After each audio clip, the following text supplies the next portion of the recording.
lots of cases. So we're moving on to Shinji, who is a CITA National Fellow, and a very close association with Lev, including a number of papers, and he's going to talk about cosmological implications of gravity at a Lipschitz point.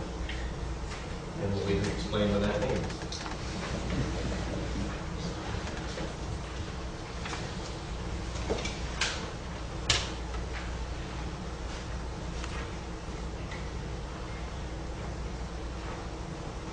Thank you very much. Okay. So today we'll talk about cosmology based on having gravity for whatever this is.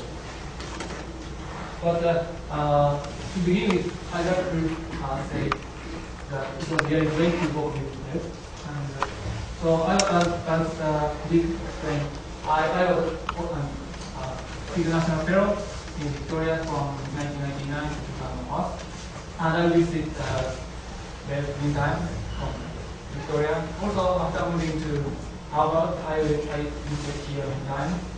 Also, after going back to Japan, I visited here many times. And it was really great to work with him. So, it's very sad that I don't see him anymore. So, today I'd like to talk about what I'd like him to listen to. So, namely, what I think is most exciting. So this is the subject. Okay. So the motivation is very simple. In January 2009, Vaudrevange proposed a new theory of gravity, which is power bounding normality. So this is a new candidate for quantum gravity. So why don't we apply this to cosmology? This is the motivation. Very simple. I'm a kind of simple-minded person. Actually, this cosmology based on this Vaudrevange gravity theory is very interesting. For example, a higher curvature terms lead to regular bounds, and there is a well-defined solution which has regular bounds. Also, the higher curvature terms might make the flatness open without impression. And also, as I will explain later, that a particular scaling at high energy solves quantum problem and can lead to scaling invariant similar perturbation without integration. Also, this theory includes kind of dark matter as an integration function. This is not physical, this is not the diameter field, but this is just integration function. So this is built in the theory itself. Also, we have new mechanism for generation of Vaudrevange field. Today, probably I can explain this. Because this theory is Vaudrevange power bounding normality, probably I will just start explaining what power bounding normality means. Probably you know, all of you know what this means, but just in case. So let's start with just scalar field, whose actually, whose cubic term is 5 squared. We can do the usual scaling analysis by multiplying time coordinate by a factor p, and space coordinate by the same factor p. And the scaling dimension of the scalar field phi can be guessed by assuming that the phi scale in this way, where s is some number, and demanding that this action is invariant on the scale. From dt we get 1, and from volume we get 3 because each of t and x have one factor v. Okay? And from 2 time derivatives, we have minus 2 because time goes to the denominator. Okay? From 2, 5, we get 2s because we have s here. They must sum up to 0. Then we have s equals minus 1, as you can see. Very easy. Now, suppose we have operator like this, phi to m. How this behave? It's easy. It scales like this. This minus comes from here because energy scales like inverse of time. So minus comes from here. And from dt gives 1 as before, and volume gives 3. And because we have n5, we get ns. But s is minus 1. So if n is smaller than or equal to 4, then this exponent, this factor including minus, is non-positive. This means that at high energy, it doesn't grow up. you have good control. So this is a linearity. Now gravity is highly nonlinear and n is higher than 4, so we don't have linearity. We have, so that's why it's not easy to quantize gravity. Okay. So what to do? So the idea of Vaudrevange is very simple, but kind of dangerous. Okay. So let's consider the same change term, pi dot square. But consider defined scaling, because we don't respect Lorentz symmetry of energy. Time and space can scale in a different way. Let's multiply x by the same factor t, but the time by dt, where d is some number. In this case, we get z from dt, and 3 from the volume, and minus 2z from 2 times derivative, because z is here, and 2s from pi, okay, 2 pi. And they must sum up to 0 as before, and we get this value for s. What is interesting is that s is 0 for z equals 3. Okay. So the scalarity does not scale at all, even if we change energy. So if you have pi to n, then this scales like this. From minus d here, we get minus d here. And dt gives d, and volume gives d. And from n5, we get nx.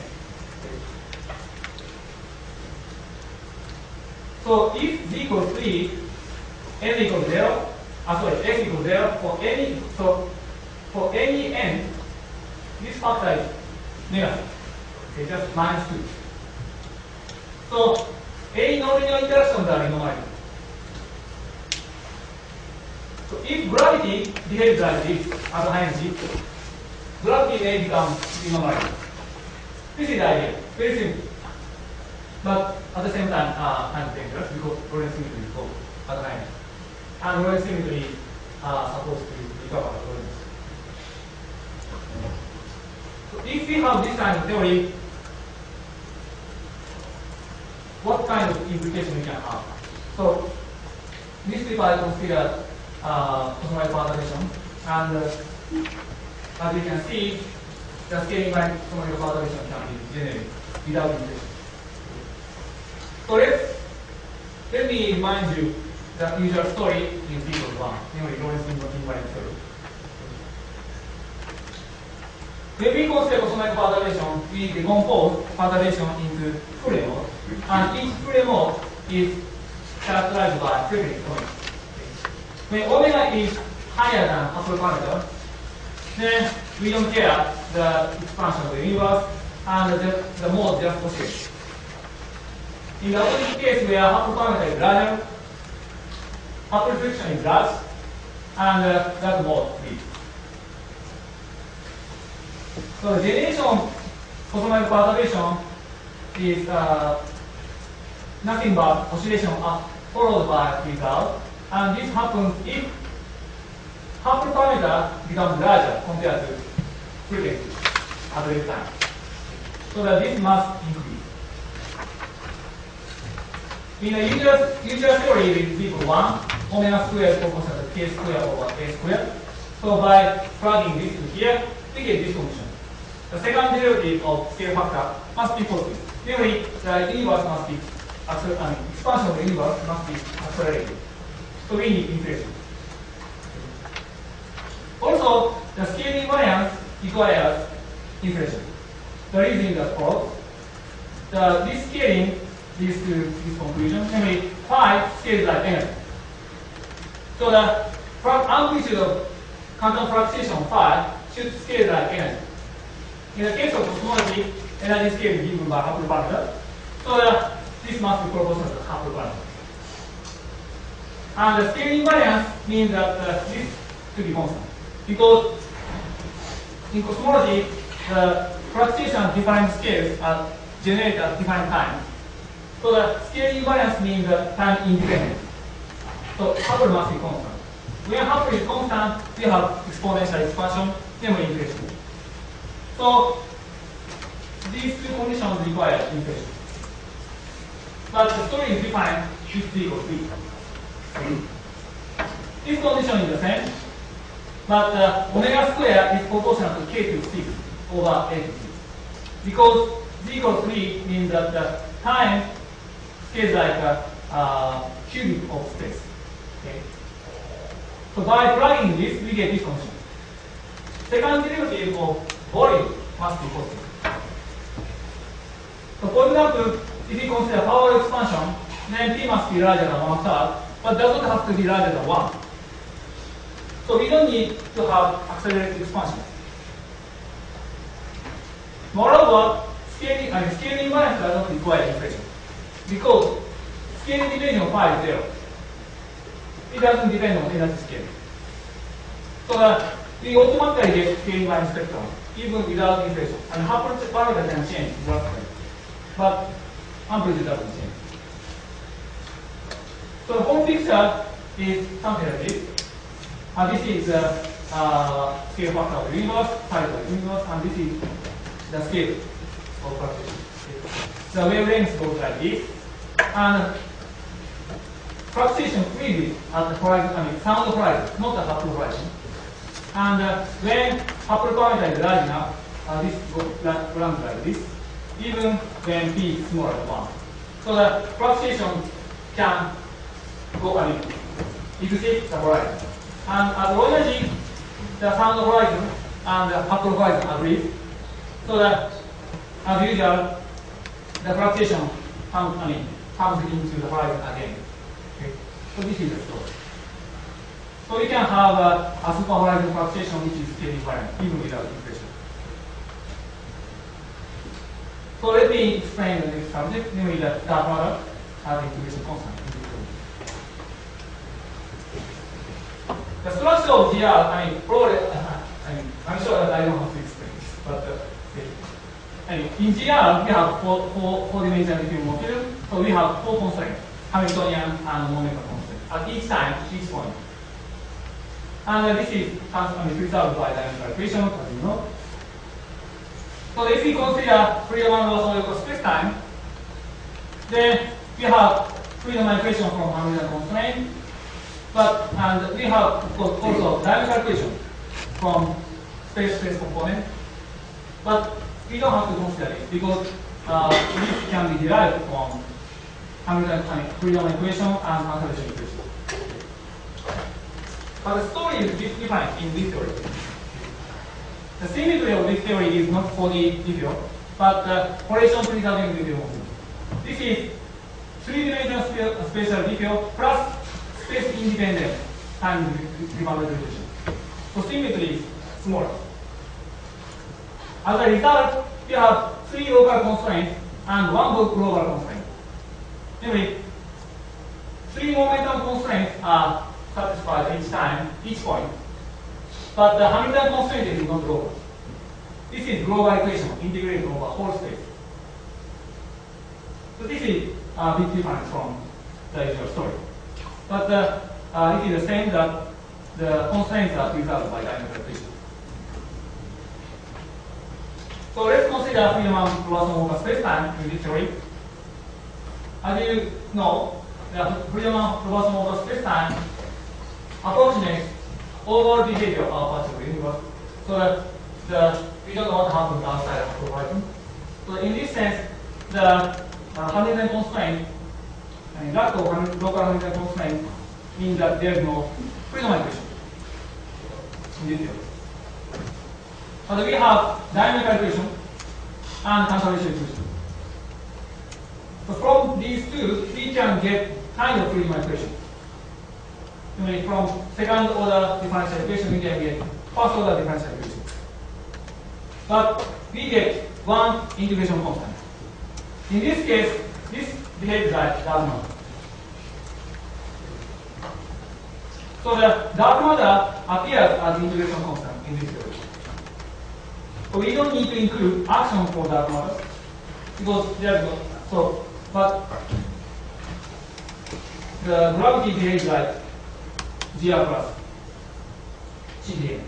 In this sense, GR is not recovered in this theory, but GR plus CDN is. How much time do you have? You have perhaps 30 seconds. There it went.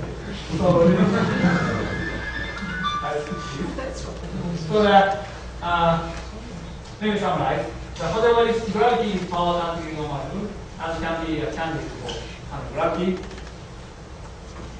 Actually, there are many fundamental issues to be addressed, but I think it's very interesting to investigate monitoring implications.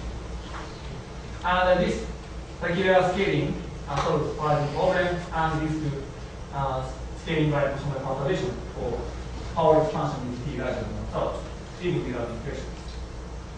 And this theory does not recover GR at low energy, but can instead limit GR plus CDM. Actually, the constraint algebra is smaller than GR because time slicing and the dark matter rest frame are synchronized in the theory. So that we have candidate for dark matter. There are many future works, but I don't have time to explain. Thank you very much.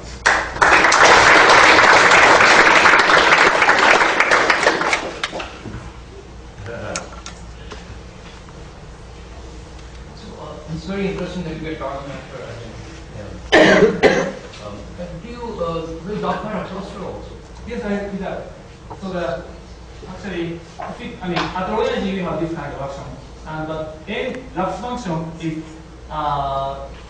function of time. So that by taking the time variation with respect to n, we get global Hamilton constraint. This is zero component of Einstein equation integral over whole space. And we have momentum and dynamical constraint, dynamical equation. And this doesn't specify any background and this is general solution. We can get general solution from this. So let's assume that let's define THF as a deviation from Einstein equation. By plugging this to this equation, this says that the THL has zero. So the zero I component of THL is 0. And this says that the IJ component is 0. So all we have is just 0 component. So that this tensor must be proportional to mu n, and where n is the vector perpendicular to constant time sample. So that this is a form of dark matter. And we can show that kind of also the conservation equation. So we have all equations. So this dark matter energy density can depend on space and time, and it follows geodesics, and it follows conservation equation. So the equation motion computes the same as CDM for any background in homogeneous and time domain.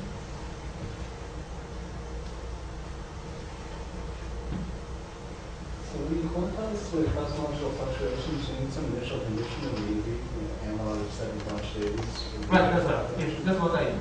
That's the regime with K6 terms. That's right, that's right. How do we not have something? Yeah, so we have, in this theory, we have just time derivative will be the same. So that we have, for example,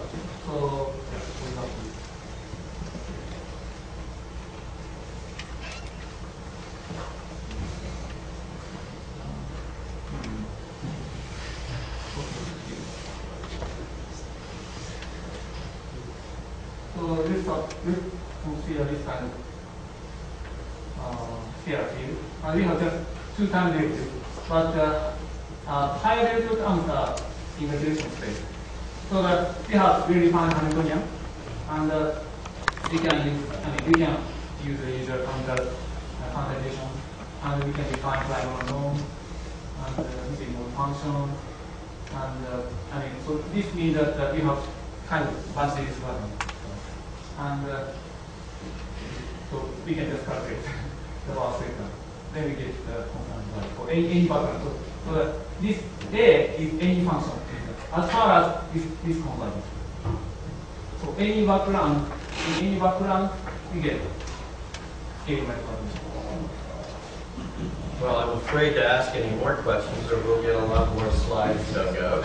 On the other hand, I have a lot more questions, but I'll just have to grab Shinji over a beer, and I encourage you to do the same.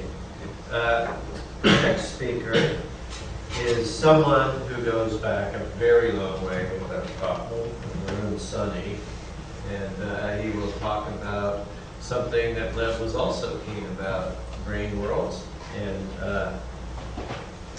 Varun.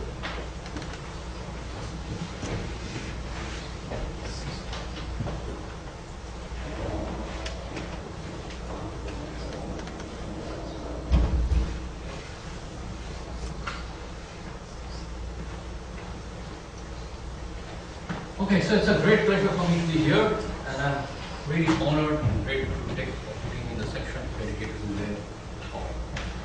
So, actually, I remember our first meeting with Lev very clearly. It's crystal clear in my mind. The year was 1981.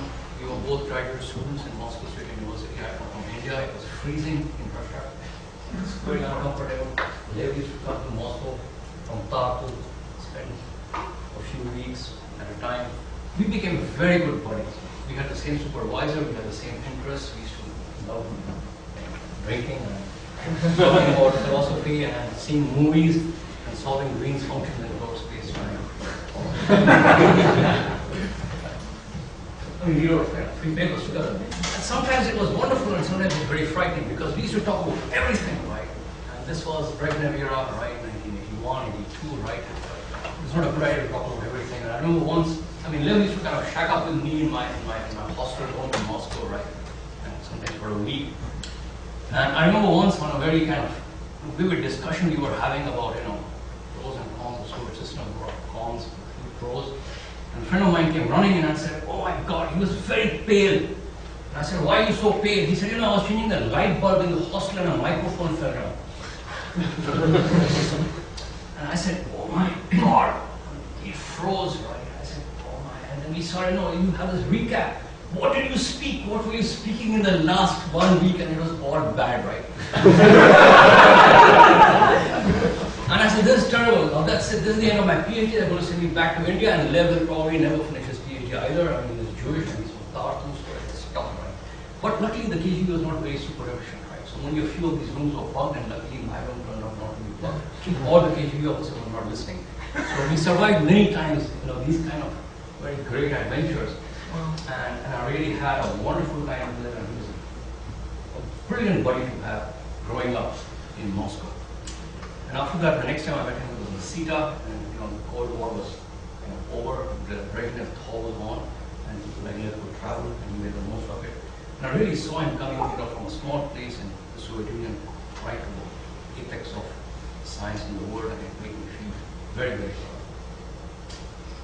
So, today I will be talking about brain world cosmology and extra dimensions. This whole love, and we should discuss Lev those days the roots of time theory. Now it's brain worlds. So actually, as you all know, there are two ways to make the universe accelerate. One is to change the matter sector of the theory. The other is to change the gravity sector. So all the quintessence models, which are heat and gas, this category, brain world, this one. And there are many exciting possibilities of brain world cosmology. This is what my talk is dedicated to today. For instance, you can modify the behavior of general relativity both at early times and at very late times. Or at very late times. This is a very interesting point.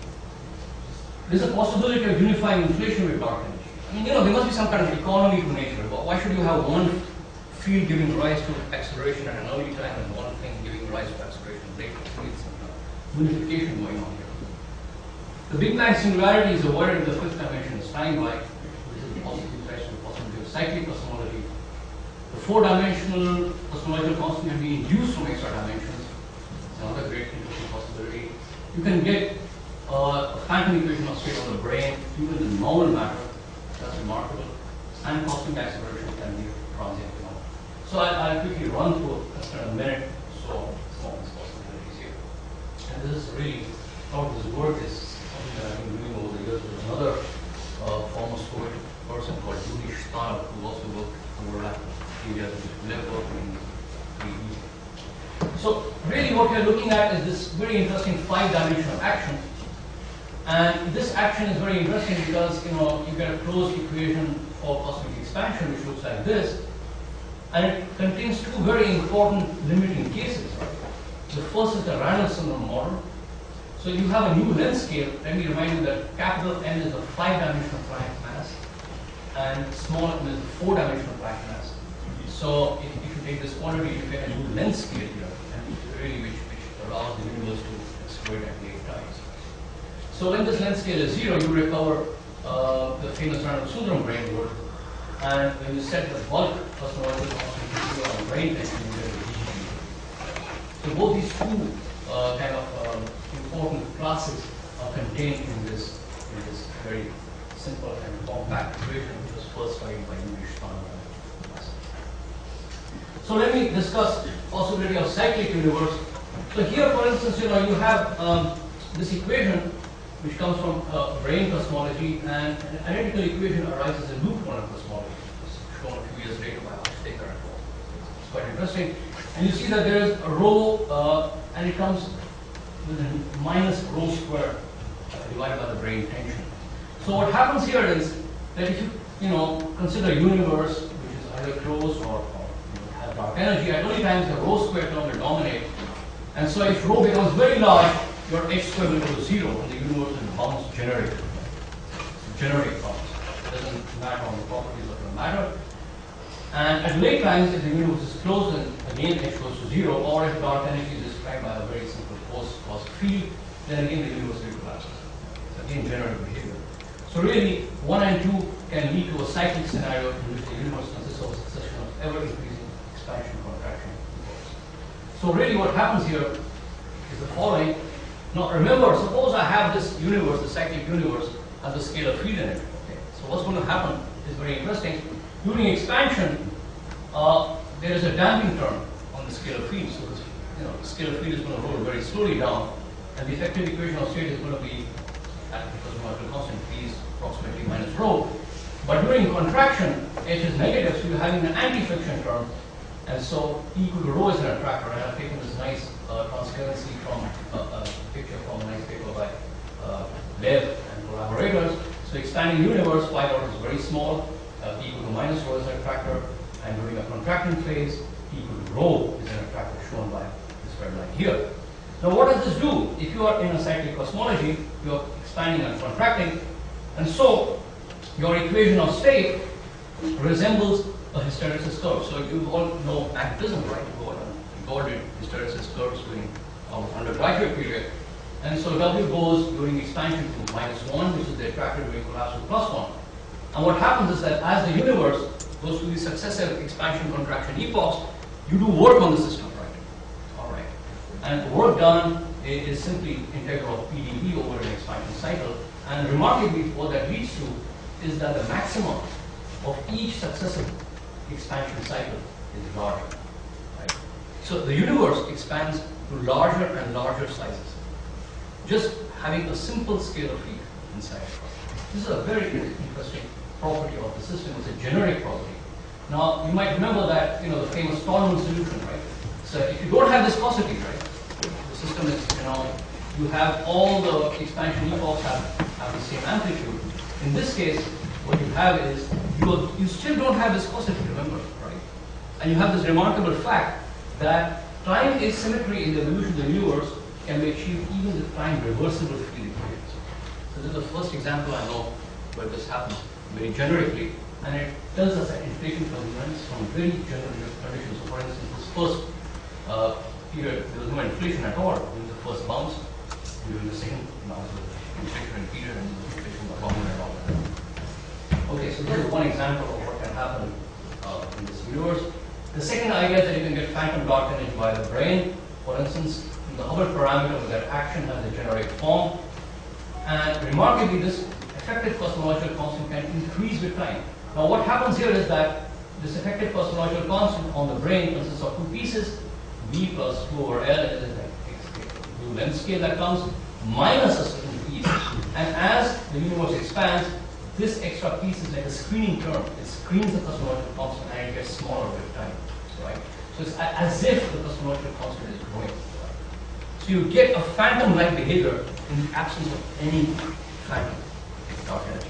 So this universe is completely well behaved. Matter does not violate the weak energy condition. It fits the data extremely well, and there's no big rips in the future. So this is a nice method of getting phantom without phantom.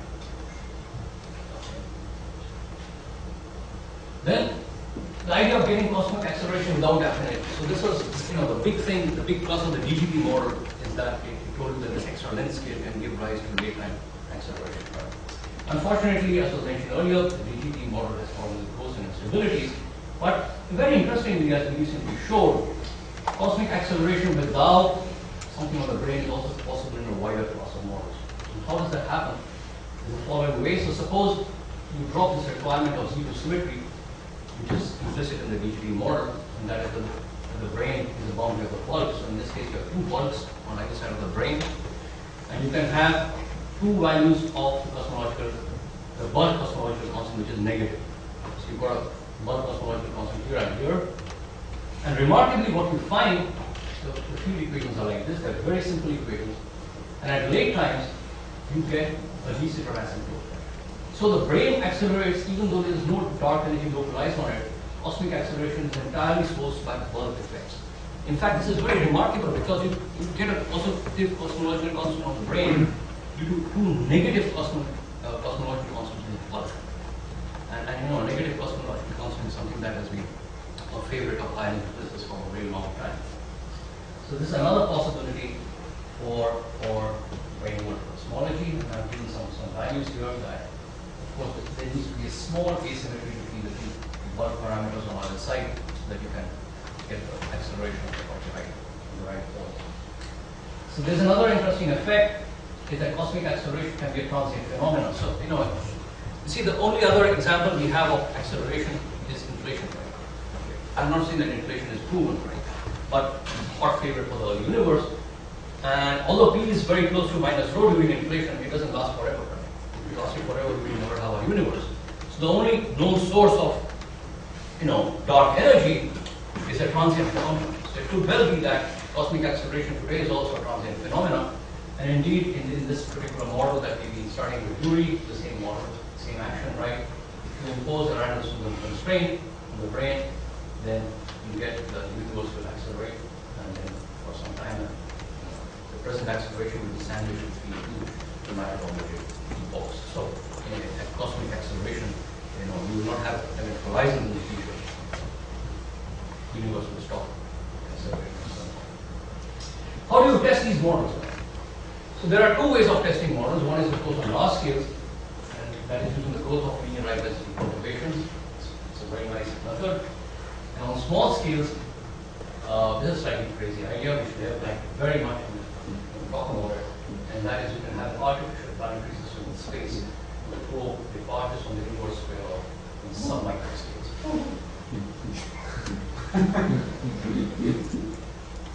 So let's become to the first. So you see, modified gravity models can be tested using geometrical tests, right? But these are not unique. The geometrical tests have degeneracies because you can always pick a certain quintessence model with a given potential that will mimic another f of r kind of gravity model. So really, perturbations will break this degeneracy, and the generic form of the curve, especially flat universe, is like this, where the two potentials are not identical in modified gravity theory. This is generically right. Whereas in GR you expect phi to be equal. Now, what happens is that in GR you know very well that phi is related to delta perturbation to the Poisson equation. There's a linearized scales, smaller, much smaller than the horizon. And these give rise to this famous equation for the both linearized density perturbations. And this holds for dark energy models such as the cosmological constant quintessence, but this does not hold for modified gravity models. Just pointed out earlier in a talk. Now, look at this. So this is a second order differential equation. Let's introduce the dimensionless positive distance, which is just dz by h. Right? So this is just a conformal time form. Then I can rewrite this second order differential equation in this form. This is a very beautiful, simple equation. And I can integrate. So I can recast this as an integral equation. So now what am I doing? I'm reconstructing my density field from a knowledge of ZE, and Z is a function of E, and E is related to the luminosity distance or the angular side distance. So really, I can reconstruct my density field from a knowledge of supernovae or of baryon acoustic oscillations. And this is going to be a very important field. It's already an important field. It's going to become extremely important in the next decade. So what we can do is the following. That suppose I have a nice knowledge of luminosity distance or baryon acoustic oscillations, I can go back and do this. Now, contrast this with what is traditionally done with the equation of state. When you calculate the equation of state, you actually take a second derivative of the luminosity distance. So errors really propagate, very strongly into WOC. Whereas what I'm doing is, I'm not taking a derivative, I'm integrating the data. This is a very nice sound operation. So using this very nice simple integral, which we can further smooth using an ansatz that we proposed a little earlier, and we'll talk about it, you can actually use it to predict what you can get for delta. And here is, well, I just wanted to show you what we get. And this is, of course, a futuristic slide. So what you're having is, you showing in black the results for a DGP type of model, right? If you think, you have expansion history for DGP, and you get back into the luminosity distance, right? And then you calculate, you see what the expansion rate would be like, F, D log delta over dA, right? And this is the true value. This is from a JDM-like data set, supernovae. And really, DGP does not respect this equation, right? So in the DGP model, this is not the right equation to solve, because the DGP model really fluctuations were a completely different rate than in dark energy models. And so the difference between these two rates with smoking done for modified gravity. And our procedure is completely general. You can actually apply all kinds of models, and it's summarizing this actually. Now, coming to this crazy idea of small scales, just 1 minute. So let's look at small scale departures from the square law. In the random Sundram grain world, the potential 1 over r is modified, you get 1 over r squared. Right? So what can you do here? So let us imagine that you have two bodies orbiting each other. Right? Kepler's laws are no longer valid, which means you don't get close orbits. So remember, abscissa is the point of greatest or least distance of an elliptical orbit to the center of attraction. It's an abscissa. So our artificial planetary system in space, we look for changes in the abscissa of two planets less than a meter apart, and moving in a bound orbit. And what's going to happen here is very interesting. So this is a generic prediction of most modified gravity models that will have this extra piece out here. And this gives rise to this similar thing that you have for the orbital mobility, right? You see this different change happening in the very axis.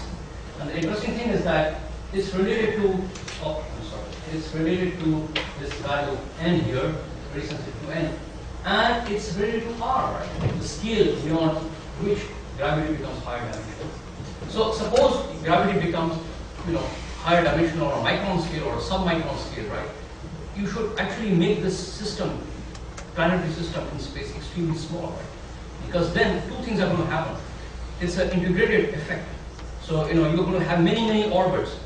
In a day, for instance, a planet in an orbit of radius 10 centimeters around a 1 kilogram central mass distributes several orbits per day, and the yearly shift is going to be enormous. So, for instance, you can get 80 arc-second yearly shift, and if you can actually probe the 80 arc-second yearly shift with the gravitational potential becomes 5-dimensional scales per micron. So if you can actually measure the periapsis shift to an accuracy of 1 arc-second, which is what W4B and particle satellite are doing, then you can probe gravity to scale of 10 times from. What was the Kepler period of 10 centimeter orbit around 1 kilo? I'm sorry? What is the Kepler period of the 10 centimeter orbit on 1 kilometer? Yeah, it's going to be just a few hours. Just a few hours. So the idea is that you have this little planetary system in space, and you take it far from objects which are going to give rise, right, strong triangle forces, and you kind of measure it and see if you can, you can go down to some micron scales and test modify gravity. Anyway, this is kind of in the spirit of it's kind of a reunion meeting with those people that are here now. One ideas of looking at 6 Sigma. Thank you very much and happy birthday.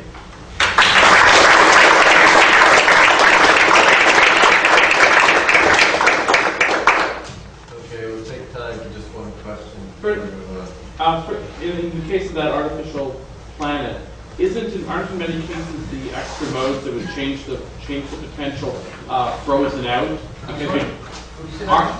In many cases in modified gravity theories, isn't the extra modes that would change the potential, I think, going to be modified enormously by the fact that you're doing the gravitational field of the sun and the Earth, or even just the sun? Yeah, so you have to take it to the Vaudrevange point. You should take it. You see, the tides have to be. So you've got different sources of systematics. See, if you do a Cavendish-type experiment, right? You got to worry about the Casimir forces. So that's the problem with getting below the micron scale, is that Casimir forces are very difficult to model, right? They're very geometrical, very difficult. Now here the sources of systematics will be different. You have tides, you will have other sources. So you have to essentially gravitationally isolate your experiment, which is really what these are pathfinder gravity probe. That's the problem with, that's the issue that all of them are up against. So is this actually easier than doing what Arthur Lew and I suggested, which was to use? Sorry? Is this actually easier than doing what Arthur Lew and I suggested, which was to use the Moon or Mars or Venus, and just continue measuring the perihelion precession of them? No, it's the scales are. We are probing the part. See, this is not for DGP type. This is for Randall-Sundam type. So we are looking at different scales here. Right. So we are looking at sub-micron scales.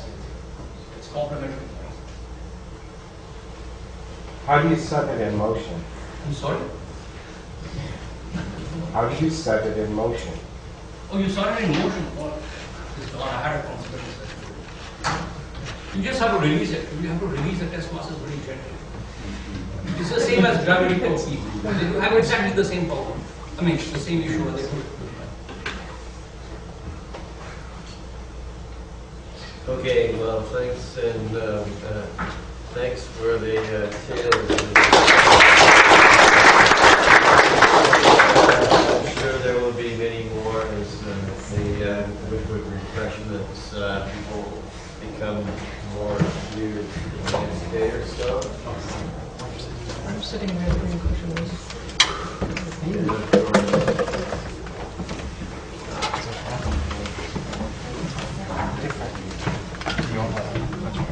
Okay, so Pascal is going to give us the final talk, just as a point. I'm sure that Lev would have been incredibly proud of letting you know that we have a European going back to Europe, and a great postdoc, Pascal at Daisy, and Lev is going to become a Parisian, soon to be wearing a beret. Go ahead, Pascal. Yeah, so I don't have any pictures of Lev, but I want to share with you the first time I ever met Lev. It was not as long ago as Varun, but it was in 2002. I was a young graduate student. I was walking around here talking to different professors, going through the interviews. So finally, I made it my way up to see her. I tried to talk to Dick, but of course he was traveling. And so I went up to his office, and he was just sitting there already getting his coat. So yeah, Pascal, do you know supersymmetry? I said, yes. He said, Pascal, do you play soccer? I said, yes. He said, okay, you are my student and I have to go and pick up my kids.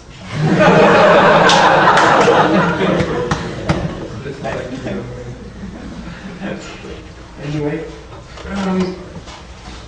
so I will talk to you today about surprising thermal inflation. Let's work together with two other former citizens, Dimitri and Glenn, which is, I think, the audience. We are really some time. It's coming from something that I never quite understood as a graduate student. Maybe the whole issue of slow roll, what's slow roll, what's fast roll, and what's what. so far what we know about inflationary model building, when you build a model, you write down a potential, you do perturbation theory, you calculate the spectra, you compare to data. The problem is you can only compute spectra if everything works in slow roll. There's one case where there's one type of model where it's not the case, it's a law inflation, where you can exactly compute what's the perturbation spectrum, and this is generally used as a benchmark model for developing other kinds of perturbation approaches. Now, what I would have loved to achieve with this thing, with this set of models, is all of those 4 points. You have like a non-slow roll model that agrees with observations. I'd like to be able to compute perturbation spectrum without assuming slow roll. And I would like to check my intuition about inflationary perturbations to give away what's going to happen. So you can compute this kind of models of perturbation spectra without assuming slow roll. However, without slow roll, the perturbation will be an observation. It's not really a benchmark test because we cannot, although we can compute the spectra, we still have to make one approximation. It's not another exactly solvable class of models. And we will be able to check our intuition about inflationary perturbations, and there's going to be a few surprises waiting for us. First of all, quickly in a nutshell, we have to look at the background equations, Einstein equations, scalar field equations. If the field is rolling slowly, which means phi dot is 0, you look here, and this equation phi dot equals to 0 means v of phi is a constant, bubble is a constant, bubble is related to A. By this you can solve this here by exponential expansion, that's inflation. Now to look at perturbations, you write everything down in terms of the Mukohyama variable u, how is conformal in time. U is related to the curvature perturbation and to the scalar field perturbation. I'm only assuming single scalar fields here, and yeah, I think that's it. Z is given by a square root of 2 times epsilon times A. Epsilon is one of the so-called slow parameters.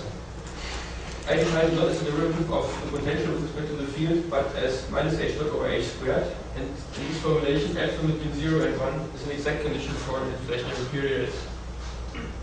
So usually what you do is you write down what z prime prime over z. Usually it's a squared h squared times something. You set out to solve the equations, write down the power spectrum as u over z. You generically, in slow roll, end up with something that has to form some amplitude times k to the s minus 1. And at s minus 1, scalar spectral index, that's related to the slow roll parameter as epsilon, and another one eta, which is related to further derivatives of bubble.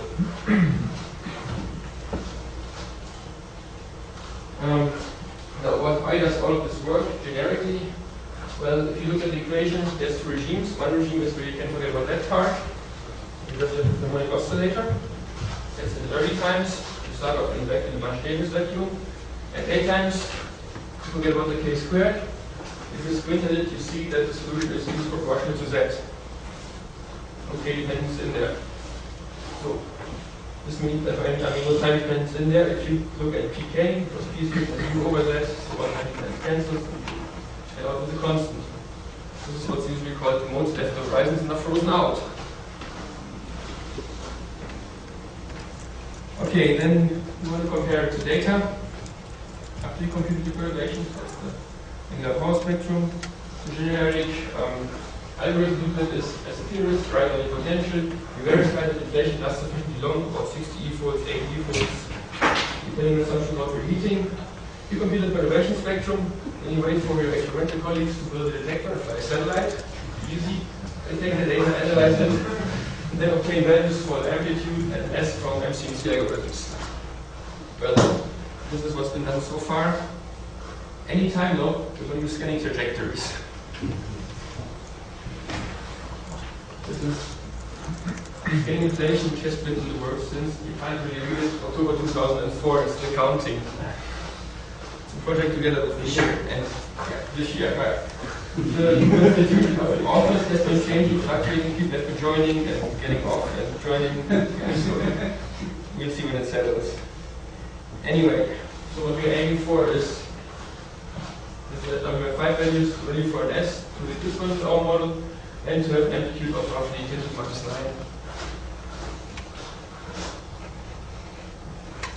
Okay, so now here I present to you one parameter class of models, so I can solve the backgrounds exactly.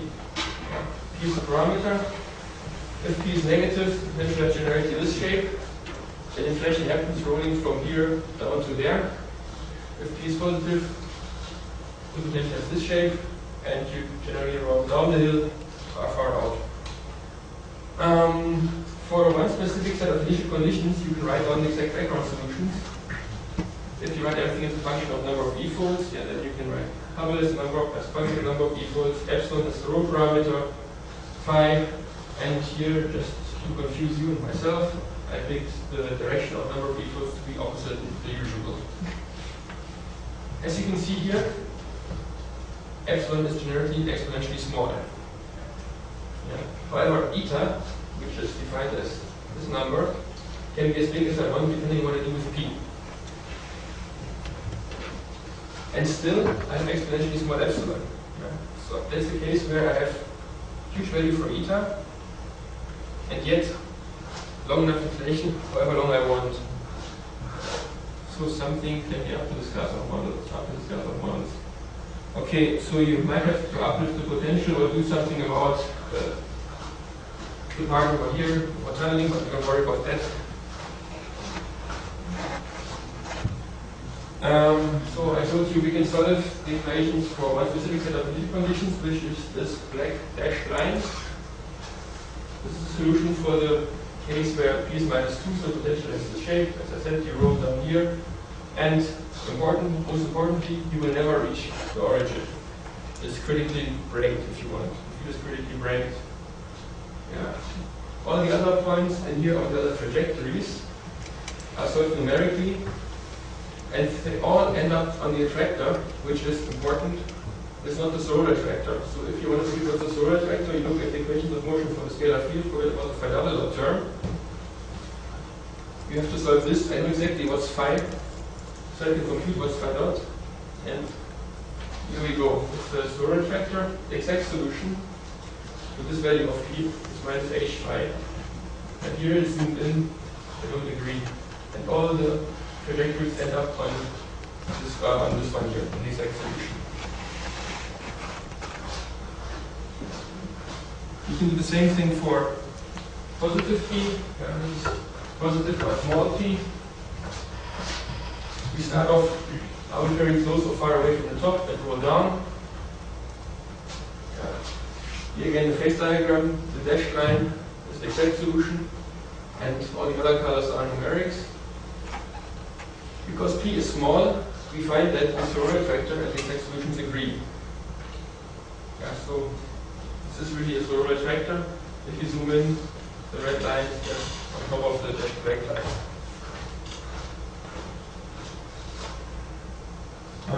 Okay. How you want an inflation for negative p? Well, you can compute the tunneling time for Hawking-Moss tunnelings, which means the whole universe makes one transition at a point into the vacuum, but it's exponentially suppressed, so we don't worry about that.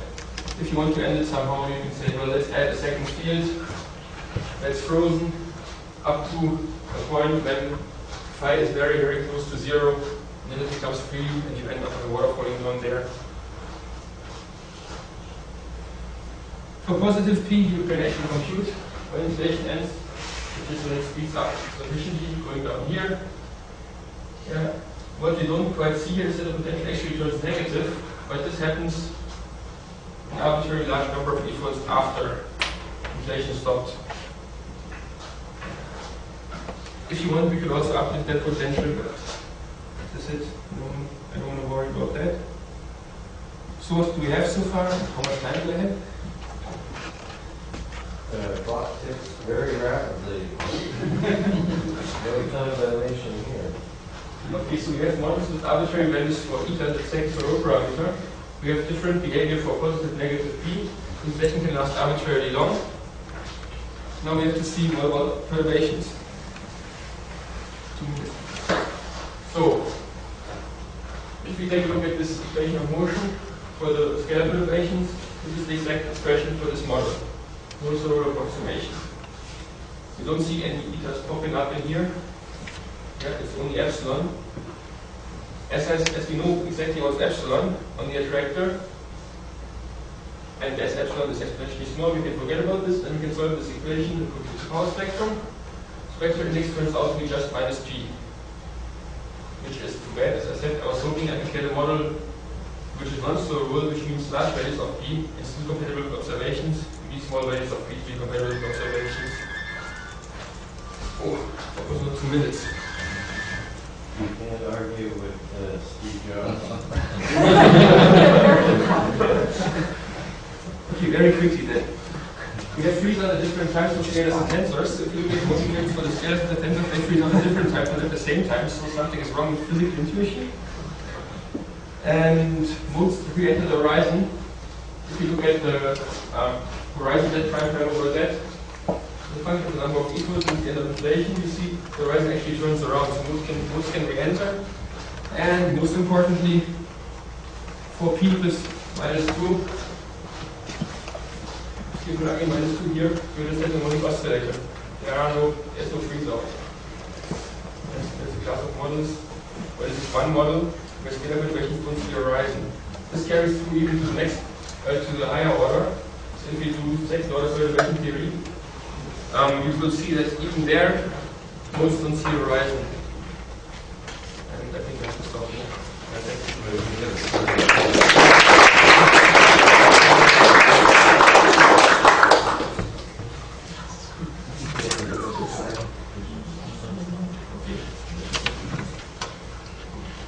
Conclusion.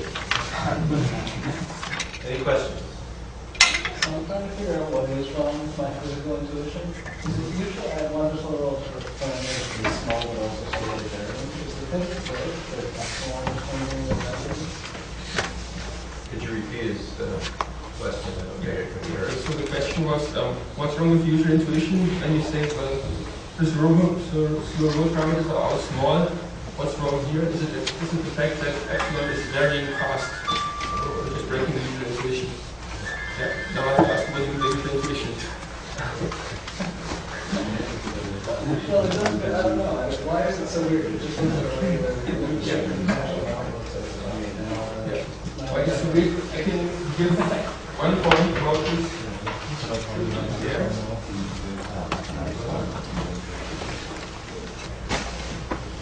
Here, if you look at the action, the wrong one.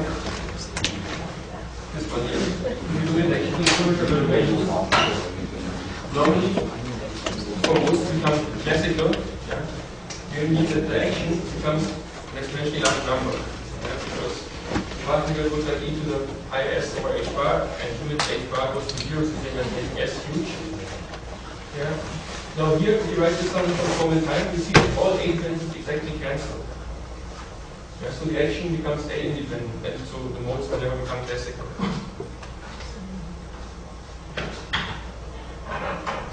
Okay, I think we're going to be turning into pumpkins because it's 6 o'clock, so all the questions should come forward to deal with Pascal, maybe even over beers or something in the course of the evening. Anyway, I think that this was a fitting session to remember Lev, so many close colleagues and friends, and generally the entire meeting has so many friends and colleagues as well. So can we give the speakers the last round of applause?